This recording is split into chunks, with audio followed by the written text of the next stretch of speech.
Hello and a very good evening. You're watching the news at 6 on Rajya Sabha television with me, Frank Pereira. Here are the headlines. World's first of its kind no-fly list issued by the government. 3 levels of unruly deeds described. Quantum of ban to range from 3 months to 2 years.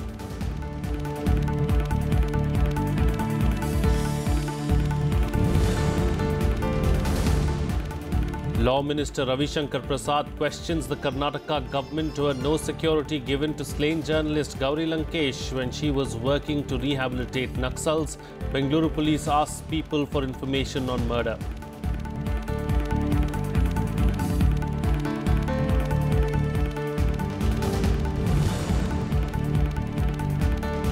'51st International Literacy Day observed in the country. Vice President Venkaiah Naidu said neo-literates must become the ambassadors of India's literacy program.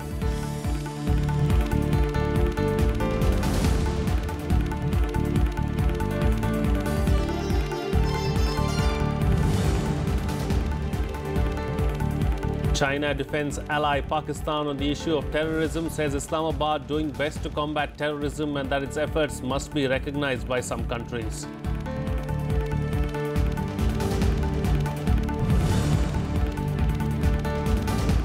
And tsunami alert issued after strong 8 magnitude earthquake hits Mexico's Pacific coast. At least 5 people have been killed.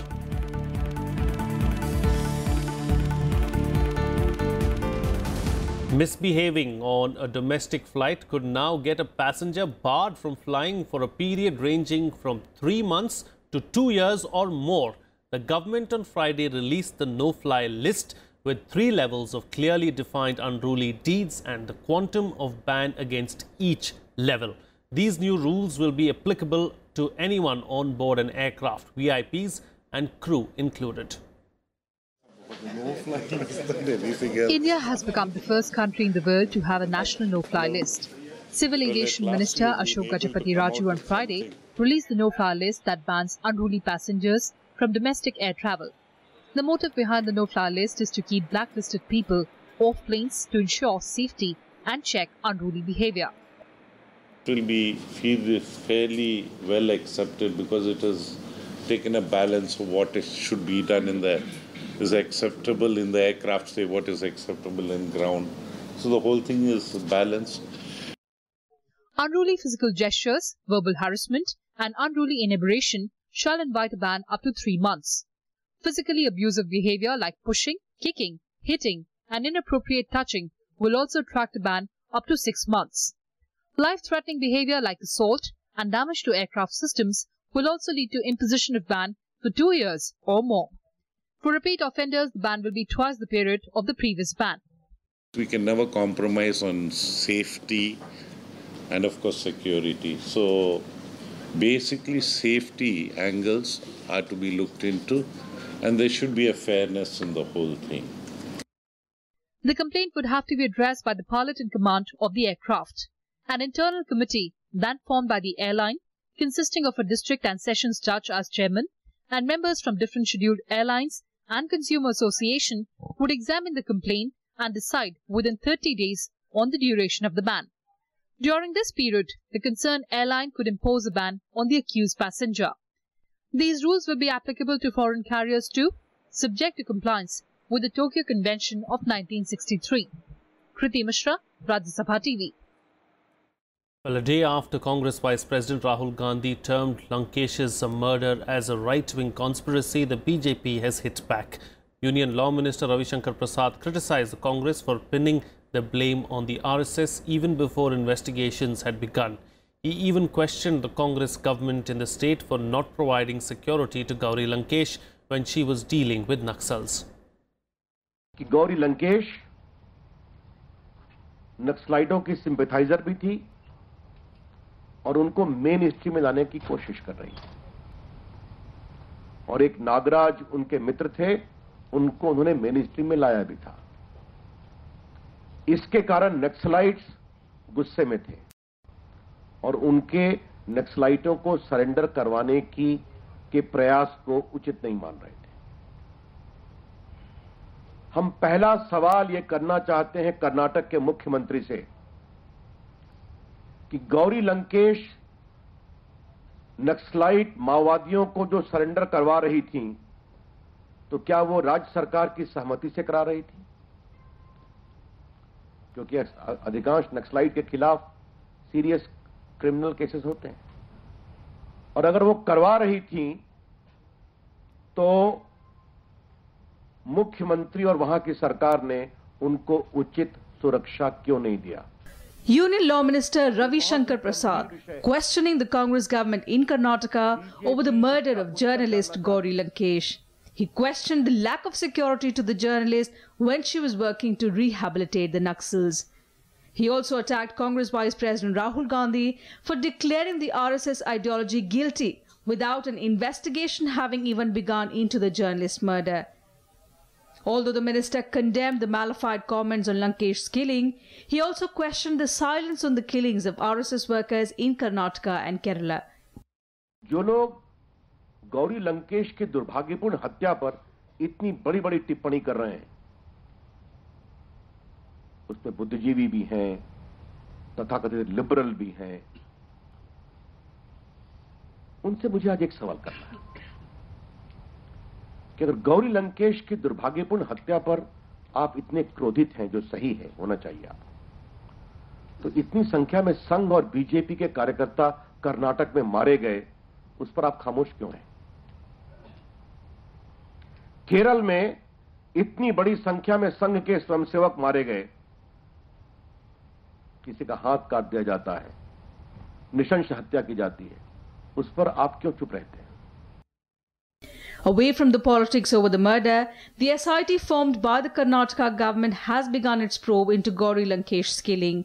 The Bengaluru police has also circulated a phone number and an email ID for people to share any information they might have on the case. They are doing their work. We want results, that's all. Any positive things about this? Definitely, they will work. That's why we constituted SIT. They have only one assignment. America's acting Assistant Secretary of State for South and Central Asian Affairs, Alice Wells, also described Lankesh's killing as a tragic murder. The Indian National Overseas Congress in the US also said that the incident appeared to be a meticulously planned one, executed to silence a powerful voice. 55-year-old Gauri Lankesh was shot dead by unidentified assailants outside her house in Bengaluru on Tuesday. Bureau Report, Rajya Sabha TV. Well, the 51st International Literacy Day was observed today across the world with the theme Literacy in the Digital World. Vice President Venkaiah Naidu conferred the Sakshar Bharat Awards to dignitaries at an event organized by the HRD Ministry at Vigyan Bhavan in New Delhi. The awards were given to the best performing states, districts, Gram Panchayats and NGOs. Addressing an event on the occasion of the 51st International Literacy Day, Vice President M. Venkaiah Naidu said neo-literates will be the ambassadors of the country's literacy program and that community learning centers would be developed into hubs of learning and community empowerment. You are educated, you will not be able to fight against corruption. You will not be able to fight against discrimination. You will not be able to fight against injustice that is meted out to you. So that's why everybody needs to be educated. The Vice President also suggested ways to achieve universal literacy while asserting that literacy provides the first essential step towards building a vibrant and a more inclusive democracy. Development has no meaning without literacy. Democracy has no meaning without literacy. स्वराज्य का कोई अर्थ नहीं है जब तक हर एक नागरिक साक्षरता के साथ उनको नहीं जुड़ेंगे, फिर उसका कोई अर्थ नहीं है. Add to this, 40% of our school children are not acquiring basic literary skills proficiently, even though after completing the cycle of elementary education. ये भी एक महत्वपूर्ण विषय है. The event was also attended by Union HRD Minister Prakash Javadekar and Ministers of State for HRD Upendra Singh Kushwaha and Satyapal Singh. 70-80 lakh छात्र आज भी school में नहीं जा रहे हैं. वो भी तो इलिटरेट है, वो भी असाक्षर है. तो उनका भी एक खास कार्यक्रम करने की हमने सोचा है कि स्कूल चलो अभियान अनेक राज्यों ने शुरू किया. अगले साल से हम देश भर में पूरी तरह से तैयारी के साथ करेंगे स्कूल चलो अभियान. The 51st International Literacy Day focuses on literacy in a digital world, how digitization has evolved literacy across the globe, and who's done a commendable job to deserve the UNESCO International Literacy Prizes. With input from Panchanan Mishra, Bureau Report, Rajya Sabha TV. Meanwhile, in Ranchi too, the Vice President said that age should not be a barrier for learning. While interacting with neo-literates and literacy instructors in the city, he gave his own example of how he learned Hindi at an older age. He also rewarded those who became literate at an elderly age. This is the first visit of Venkaiah Naidu to the state as Vice President. He awarded 5 Panchayat women heads of Jharkhand who have done commendable work for development and literacy. He also lauded the Jharkhand government for doing a commendable job in the field of literacy. मैं सबको आप सबसे भी अनुरोध करता हूं, अपना इलाके में जो भी बुजुर्ग लोग हैं, जो अनपढ़ है, उनको साक्षर बनाना हमारा कर्तव्य होता है। कारण क्या है, देश आगे बढ़ना, इसके लिए साक्षरता बहुत जरूरी है। जुर्म को फेस करना साक्षरता जरूरी है। समान अवकाश के लिए साक्षरता जरूर है। उद्योग के लिए साक्षरता जरूरी है। नौकरी के लिए साक्षरता जरूरी है। अन्याय से, अत्याचार से लड़ने के लिए साक्षरता जरूरी है और भ्रष्टाचार से मुक्ति पाने के लिए भी साक्षरता जरूरी है। मैं इसलिए कहता हूं, ये education for enlightenment. Well, let's now take a look at some more news from across the country in Nationwide. In Haryana, the search operation to sanitize Tera Sacha Sauda in Sirsa started under tight security this morning. Search teams including bomb squads, SWAT commandos, dog squads and Jawans of Intelligence Bureau entered the Tera. Security forces have recovered a luxury car without a registration plate, hard disks, computers, laptops and cash till now. Meanwhile, mobile services have been suspended with immediate effect in Sirsa.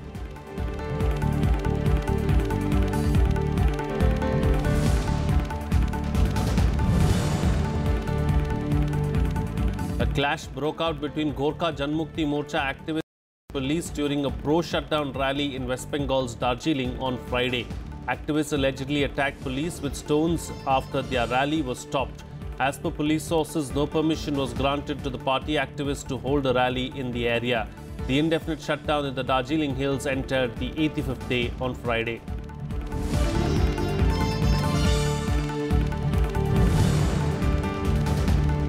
The Jawaharlal Nehru University Students' Union elections were held on Friday. A total of 7 presidential candidates from different parties are in the poll fray for the post.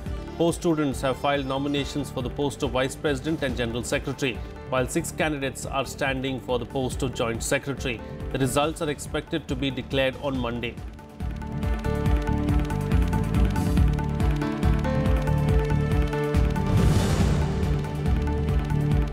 A Class 2 student was found murdered outside a toilet of the Ryan International School in Gurgaon this morning. 7-year-old Pradyumman Thakur's throat was slit and a knife was found next to his body.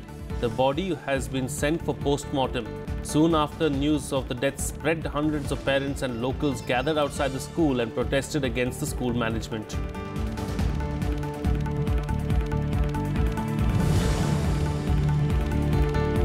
Nine persons were killed when the roof of a bus stand collapsed in Coimbatore on Friday. Chief Minister E. Palanisamy condoled the deaths and announced a compensation of 4 lakh rupees each to their families.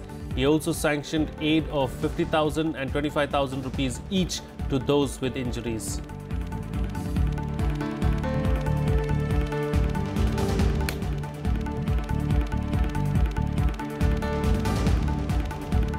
It's time for a short break now, but news and updates will continue on the other side. Stay tuned, we'll be right back.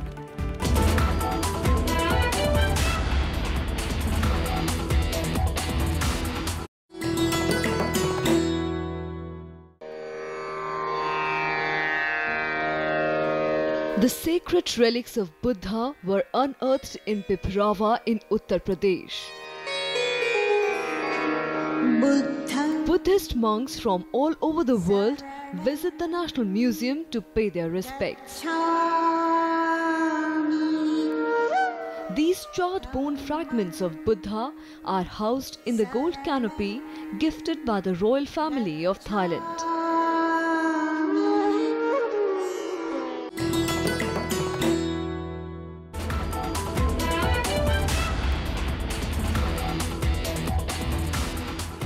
Welcome back. You're watching Rajya Sabha television. Well, after joining BRICS members in condemning terror groups based in Pakistan, China on Friday tried to defend its all-weather ally, saying Islamabad too has made sacrifices and has done its best to fight terrorism. This came after a meeting between the foreign ministers of both countries. China on Friday defended its ally Pakistan on the issue of terrorism. China's Foreign Minister Wang Yi has said that Islamabad has done its best to combat terrorism and some countries need to give it full credit for that. The remarks were made at a press briefing in Beijing with his Pakistani counterpart Khwaja Mohammad Asif. China's reaction came after US President Donald Trump last month slammed Pakistan for providing safe haven to terrorists. 巴基斯坦政府和人民为反恐事业所做出的巨大努力和民族牺牲有目共睹，国际社会应当给充分的肯定。我们认为，巴基斯坦在反恐问题上做到了尽心尽力、问心无愧，反倒是某些国家应当还巴方一个公道。 Pakistani Foreign Minister Khwaja Mohammad Asif is visiting Beijing after China backed a tough resolution on terrorism at the just concluded BRICS summit in Xiamen. Asif thanked China for its unequivocal support to Pakistan and said maintaining regional security and peace is Pakistan's priority. With China's intervention and their role in bringing us together, Kabul and Islamabad, it will go a long way, and we will definitely pursue a policy of engagement with Kabul in bringing peace to our region. Thank you. China, Pakistan and Afghanistan will hold a foreign ministers' dialogue before the end of this year to enhance cooperation between the three sides. Bureau Report, Rajya Sabha TV. Well, Mexico on Friday expelled the ambassador of North Korea in protest over Pyongyang's latest nuclear test, which is said posed a grave risk to peace. The statement issued by the Foreign Ministry said Ambassador Kim Hyun-gil was declared persona non grata and ordered him to have the country within 72 hours. Meanwhile, US President Donald Trump has said that he would prefer to avoid military action to deal with North Korea's nuclear threat.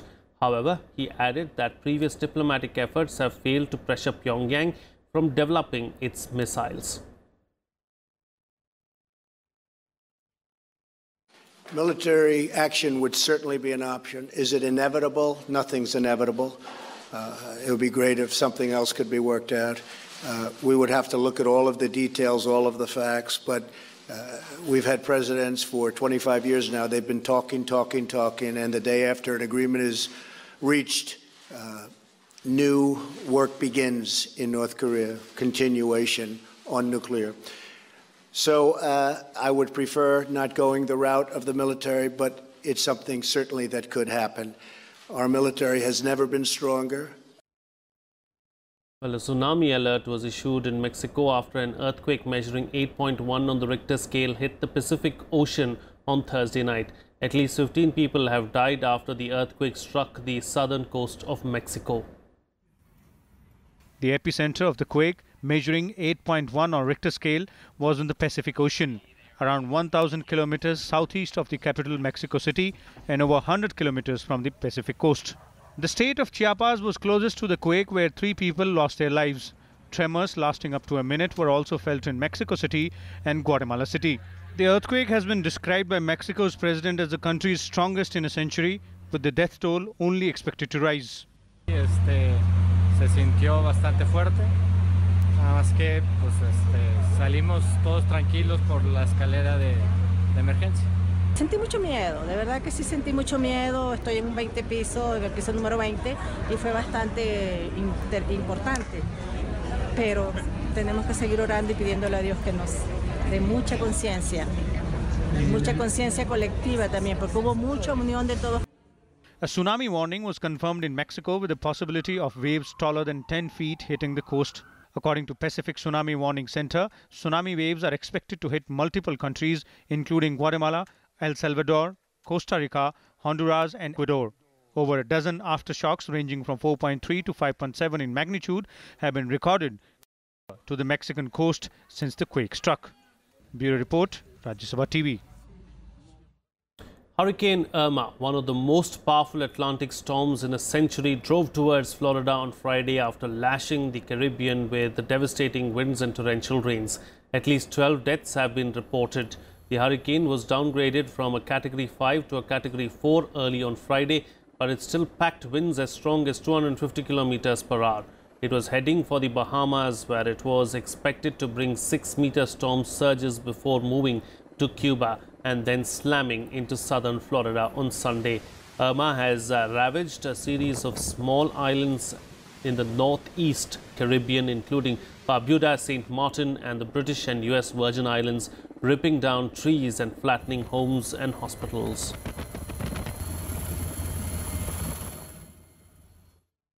Well, here's a roundup of some other news from across the world in Global Buzz. A federal court in California gave a new blow to the Trump administration's travel ban. The court ruled that some refugees must be allowed into the country. President Donald Trump's ban was first announced in January with little notice and was widely criticized as discriminatory against Muslims. Earlier, Trump said that it was needed to keep out terrorists. The new decision states that the ban must exclude refugees who have a formal assurance from an agency within the US and that the agency will ensure the provision of reception and placement services to that refugee. Russia's Ministry of Defense said it has killed 4 Islamic State group leaders in an airstrike outside the eastern Syria city of Deir al-Zor. According to the reports, the airstrike killed 40 militants. Militant leaders Abu Muhammad al-Shimali and Gulmurod Kalimov were among those militants who were killed in the airstrike.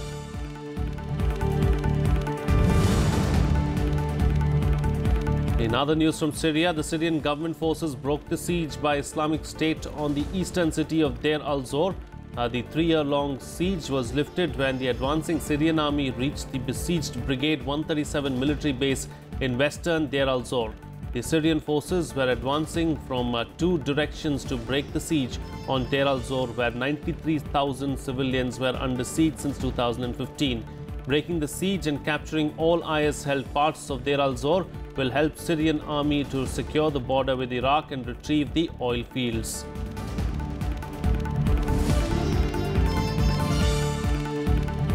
Well, let's shift focus to some sports news now and bring you up to speed with some sports news and sports beat. Women's national hockey coach Georges Marion was named chief coach of the men's side. Marion replaced Roland Altmans, who was sacked after a few ordinary performances in the past few months. Besides Marine, World Cup winning junior team coach Harendra Singh was appointed as high-performance specialist coach of the senior women's team. Marinia will take charge on September 20th after returning from an ongoing tour of Europe with the women's team. Harendra will be on the job from Saturday itself. The decisions were announced by newly appointed Sports Minister Rajya Singh Rathod.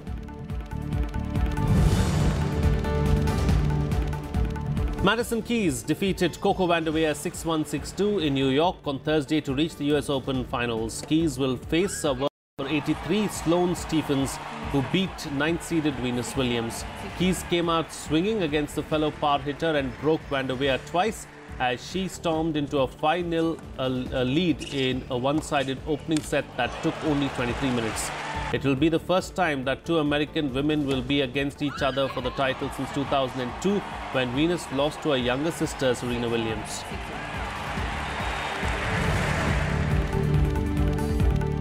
In another women's semi-final match, Sloane Stephens beat fellow American Venus Williams 6-1, Love 6, 7-5 in a roller coaster of a semi-final on Thursday. Stephens, who returned to competition at Wimbledon after nearly a year off because of a foot injury, ended 9th-seeded Williams' hopes of reaching her 3rd major final this year. Stephens will face Madison Keys in an All-American final.